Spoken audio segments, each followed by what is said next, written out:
Hello everyone, আসসালামু আলাইকুম। Welcome back to my channel Lamia's daily blog. আজকের ব্লগটা একটু স্পেশাল হতে যাচ্ছে। তো আজকে সকালে ঘুম থেকে উঠে ছাদে চলে যাই। এই টাটকা টাটকা ডাটা শাকগুলো আমাদের ছোট্ট ছাদ বাগান থেকে তুলে এনেছি, আর সাথে ছিল ছোট্ট একটা মালবেরি। এটা আমাদের সেই ছোট্ট মালবেরি গাছটাতে হয়েছে। তো আমি ফলটা নিয়ে আসলাম খাওয়ার জন্য। আমাদের বাসায় মাছ মাংস খাওয়ার থেকে আমার রুচি পড়ে থাকে এই লাল লাল ভর্তার দিকে। যেদিন মাংস রান্না করা হয় আর যেদিন ভর্তা বানানো হয়, আমি মনে হয় মাংস ভাতের থেকে ভর্তা ভাতই বেশি খাই। জানি না কেন ভর্তা ভাত আমার খুবই পছন্দের। যেদিন ভর্তা বানানো হয় এরকম অনেক আইটেমের, সেদিন ভাতও একটু বেশি লাগে আমাদের বাসায়। আমাদের বাঙালিদেরকে মাছে ভাতে বাঙালি না বলে ভর্তা ভাতে বাঙালি বললেই মনে হয় ভালো হতো। যে এই মাছে ভাতে বাঙালি নামটা আমাদেরকে দিয়েছে তারও হয়তো মাথায় খেয়াল ছিল না যে আমরা তো ভর্তা ভাতে বাঙালি। কি আর করার, যেহেতু শুরু থেকেই এই নামে পরিচিত বাঙালিরা, তো চাইলেই তো আর পাল্টানো সম্ভব না, চালিয়ে নিতে হবে আর কি।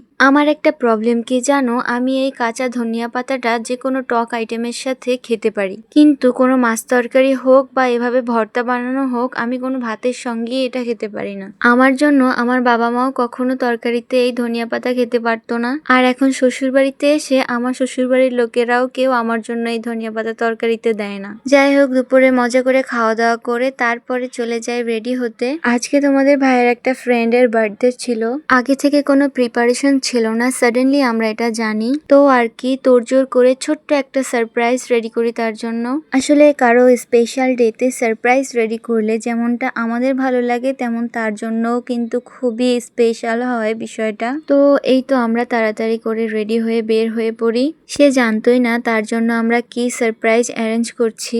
বিকেলের দিকে কল করে আর্জেন্ট একটা মিটিং এর জন্য তাকে ডাকি। সত্যি বলতে সে বুঝতেই পারেনি আমরা কি করব, কি বলবো তাকে। তো সে আসার আগে আমরা দুজনে একটা রিক্সা নিয়ে চলে যাই ইসিবি চত্বর মেগা ফুড পার্কে। বেশ অনেকদিন পরে আমি এই মেগা ফুড পার্কে এসেছি। বিয়ের প্রথম এই জায়গাটাতে আমি খুব আসতাম, আমার অনেক ভালো লাগতো। বিয়ের পর ফার্স্ট বার্থডে আমার এখানেই সেলিব্রেট করা হয়েছিল, তখনও আপনাদের ভাইয়াই আমাকে সারপ্রাইজ দিয়েছিল। তারপর বেশ অনেকদিন আমার এখানে আসা হয়নি। তো আমরা এখানে আগে আগে এসে তাদের জন্য ওয়েট করছিলাম, আর চারিপাশটা একটু ঘুরে ঘুরে দেখছিলাম। আগের তুলনায় অনেকটা চেঞ্জ হয়ে গেছে জায়গাটা। এরপরে তারা চলে আসে এবং আমাদেরকে দেখে তো পুরাই সারপ্রাইজড হয়ে যায়। নিচ এরিয়াটায় অনেক লোক ছিল আর বসার মতন কোনো স্পেস ছিল না, তাই আমরা দোতলায় চলে যাই। এরপরে আমরা রিল্যাক্স হয়ে বসার জন্য একদম পেছনের কর্নারটাতে চলে যাই। ওই জায়গাটাতে একটু লোক কম থাকে।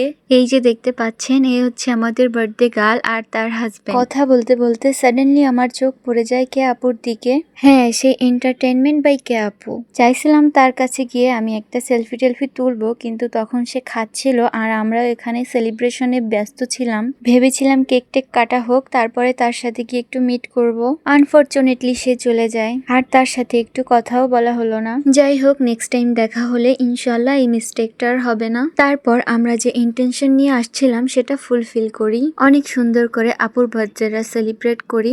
আপু আমাদের সারপ্রাইজ পেয়ে এত বেশি খুশি হয়েছে যে সে না চাইতেই ইমোশনাল হয়ে গেছে। তারপর কেক কাটিং করে সবাইকে একটু একটু করে খাইয়ে দিচ্ছিল। দেন আমিও সবাইকে একটু একটু করে খাইয়ে দিলাম। তারপর ওখান থেকে আমরা একটা অন্য কর্নারে চলে যাই, আর সেখানে আমাদেরকে ভাইয়া বার্থডে ট্রিট দেয়। এখানে নাচোসটা আমার বেশ ভালোই লাগে, কিন্তু চাউমিনের টেস্টটা আমার কাছে অ্যাভারেজ ছিল। তো যাই হোক, আপনারা সবাই আমাদের এই বার্থডে গার্লের জন্য স্পেশালি দোয়া করবেন এবং সবাই ভালো থাকবেন, সুস্থ থাকবেন। আল্লাহ হাফেজ।